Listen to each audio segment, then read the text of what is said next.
Google-da necə deyək ki, ilk yerdə bizim şirkət və yaxud mən şəxsi olaraq görünüm. Daha çox gələn suallar bu olur. Sloqanımız Be Positive. Çünki çox insanlar bunun haqqında danışır, amma əlbəttə ki, işin sirrini heç kim sizlərə bölüşmür. Bugünkü mövzumuz bu haqqında olacaq. Google-da önə çıxmaq üçün bizə ilk öncə SEO araşdırması lazımdır. Yəni Search Engine Optimization, yəni axtarış motorlarının optimizasiya edilməsidir. Bu nə deməkdir? Yəni Google, Yahoo, Bing-də ilk sıralarda bizim şirkətimizin saytı və yaxud bizim saytımız, şəxsi saytımız, portfolio saytımız önə çıxsın. Bunun üçün biz nə etməliyik? İlk öncə bazarda araşdırma etmək lazımdır. Google-da və yaxud digər platformalardakı insanlar bizim sahəmiz üzrə nə axtarır? Bunun bir misal çəkə bilərik. Məsələn, Be Positive reklam agentliyi bizim xidmətlərimiz nələrdir? Hansı işləri görürüksə, SEO-da biz bu açar sözləri yazmalıyıq. Məsələn, brending xidmətidir, reelslərin çəkilib montaj edilməsi, studiyonun icarəyə verilməsi və bu digər xidmətlərin adlarını biz orada yazmalıyıq. Amma ən əsas məsələ nədir? Biz bunları rəsmi və qrammatik Azərbaycan dilində yazdıq. Amma insanların çoxusu qrammatik və yaxud şəkilçilər və yaxud bəzi sözləri unudurlar. Məsələn, reels çəkilməsinin sizə bir maraqlı fakt deyəcəm. Deməli, reels yazanlar da var. R-E-L-S. Yəni bildiyimiz qatarların getdiyi reels sözü ilə qarışdıranlar var. Və yaxud çəkiliş sözünü çəkiliş yazanlar var. Hansı ki, şığını sı kimi yazırlar. Bu sözlər artıq çoxalır və biz bir sözü yazdıqdan sonra onu gündəlik, insanlar necə istifadə edirlərsə biz onu yazmalıyıq. Məsələn, kart sözünün ingilis dilində kart kimi yazan var, Azərbaycan dilində yazan var və yaxud kartı D kimi kart yazanlar var.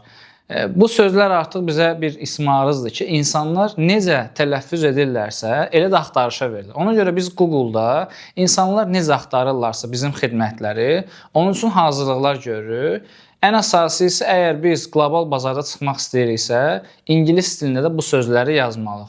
Düzdür, ingilis dilində çalışırlar, rəsmi onlar yazırlar, heç bir şəkilçi və yaxud sözləri yemirlər. Yəni, cəmaət sözü kimi, məsələn, cəmaət sözündə ikincidə A-lar 2 dənədir, bir dənə yazıb axtarışa verənlər var. Və bu da bizə bir mesaj vermiş olur. SEO ona görə çox önəmlidir ki, Google-da, məsələn, bu suallarda gəlir ki, yaxşı, mən necə ilk sıralarda çıxım? Mən SEO araşdırması etmişəm, hazırdır, amma ilk sıralarda çıxmıram. Bunun səbəbi nədir?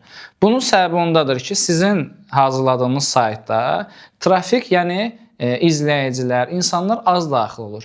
Və artıq Google başlayır, alqoritm başlayır adi riyazi hesablama aparmağa ki, görək hansı saytda trafik çoxdursa, insan sayı, axını çoxdursa, o daha önə çıxır. Amma əlbəttə ki, ikiniz də SEO araşdırmasını yaxşı etmişsinizsə, sadəcə belə izah edim ki, sosial şəbəkələr kimi kimin izləyicisi çoxdursa, o daha önə çıxmış olur.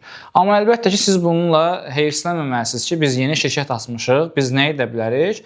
Google-da reklamlar verə bilərsiniz. Google AdSense sizə reklamlar verib, müəyyən bir kütləni öz, belə deyək, şirkətin saytına cəlb edə bilərsiniz ki, insanlar sizin sayt ilə, şirkət ilə tanış olsunlar və əlbəttə ki, bu da bir pul xərcləməsi, maliyyətdir ki, sizin sayta müəyyən bir trafik gəlsin. Ona görə SEO araşdırması əslində asan görünür. İnsanlar deyir ki, mən də bunu edə bilərəm, qıraqdan asan görünür. Niyə bu xidmət bahadır deyirlər? Çünki müəyyən bir alqoritm var və müəyyən bir sözlər araşdırması var. Məsələn, bir türk gəlib Azərbaycanda SEO araşdırması etməyi çox çətindir. Çünki o bilmir ki, Azərbaycanlılar gündəlik sözləri necə istifadə edirlər. Məsələn, qrammatik olaraq biz danışmalıyıq ki, mən dünən tədbirdən gəldikdən sonra növbəti tədbirə dəvət aldım və mən düşündüm ki, o tədbirdə iştirak etməyim məqbul görünür. Yəni, bu qrammatik danışmaqdır. Amma biz necə danışırıq? Biz deyirik ki, dünən tədbirdən gəldim, sabah da tədbirdəyəm, növbəti günü tədbirə gedəcəm. Və biz onu qısa və lakanik şəkildə, loru dilimizdə, yəni gündəlik belə danışırıq.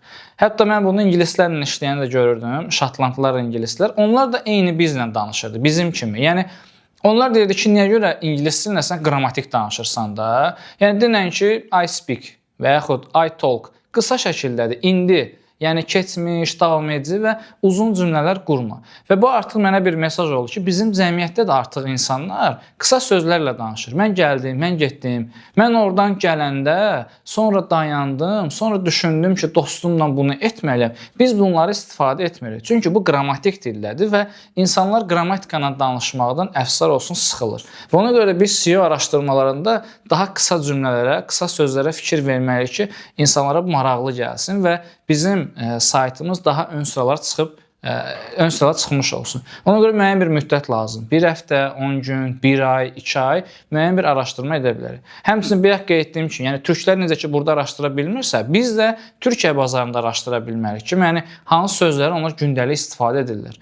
Və əlbəttə ki, bu sözləri tapmaq da çətindir. Məsələn, brendinglə bağlı brending sözü olsun, brendi necə yarada bilərəm, brendi necə qura bilərəm. Görürsünüz, bir brend sözündən 2-3 cümlə çıxdı. Və düşünün ki, brend sözünü t ilə yazan var, brand yazan var, i ilə yazan var, print yazan var. Yəni, hər cür siz onu gözlənti kimi görə bilərsiniz və ona görə diqqətli olmalısınız ki, müəyyən bir zaman götürməlisiniz ki, siz bütün sözləri araşdırıb və ora əlavə edə biləsiniz və əlbəttə ki, artıq Google, Yahoo, Bing-də kimsə yazanda ki, brending xidməti və yaxud brend olmaq istəyirəm, necə brend ola bilərəm, bütün bu sözləri siz SEO-ya əlavə edəndə artıq Google-da siz ön sıralara çıxa bilərsiniz.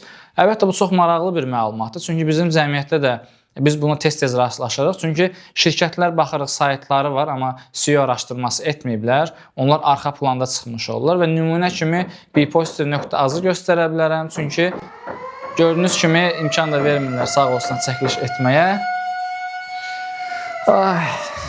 Bitirirdim, öncə çox qalmamışdım. Biz çox rastlaşırıq, çünki böyük şirkətlərdir və yaxud yeni açılan şirkətlərdir. Sayt qurulub, hər şey gözəldir, amma SEO araşdırması etməyiblər və Google-da önə çıxa bilmirlər və daim bundan şikayətlənir. Çünki düşünün ki, bu bizim ad və soyadımız. Yəni, bizim şəxsiyyət vəsiqəmiz yoxsa, bizi cəmiyyətdə heç kim tanımayacaq. Amma halbuki mən deyəcəm ki, mən bu şəxsəm, neçə ildir bu işi görürəm, amma şəxsiyyət vəsiqəm yoxdur. Bir CV-im, bir kimliyim yoxdur. Ona görə bu məsələlər çox önəmlidir və əgər ki, bu xidmətlə məşğul olmaq istəyirsə, sadəcə qısa tapşırıqlar, praktikalar edə bilərsiniz. Şəxs və yaxud şirkətləri götürə bilərsiniz və düşünün ki, onların bir saytı var və siz onun üçün çalışırsınız o SEO araşdırmasını etməyə. Məsələn, psixoloqdursa, cəmiyyətdə insanlar psixoloqu necə axtarırlar? Tamam deyirlər ki, ən tanınmış psixoloq, psixoloqun qiyməti, psixoloq konsultasiya, psixoloqun necə qəbuluna yazılım, ən yaxşı psixoloq kimdir? Görün nə qədər söz çıxır bir psixoloq sözü ilə bağlı və yaxud psixoloqlar dəlidir, psixoloqun yanına gedən dəlidir. Bu sözlər o qədər çoxdur ki, yəni sizə müəyyən bir vaxt lazımdır ki, siz bunu edə biləsiniz. Və siz belə praktiki tapşırıqlar edərək müəyyən bir müddət sonra SEO mütəxəssisi ola bilərsiniz, amma əlbəttə buna zaman lazımdır və qarşınıza hədəf qoymalısınız. Ümid edirəm bu məlumat da sizlər üçün faydalı oldu. Videonu bəyənməyi və dostlarınızla bölüşməyi də unutmayın. Sloqanımız Be Positive.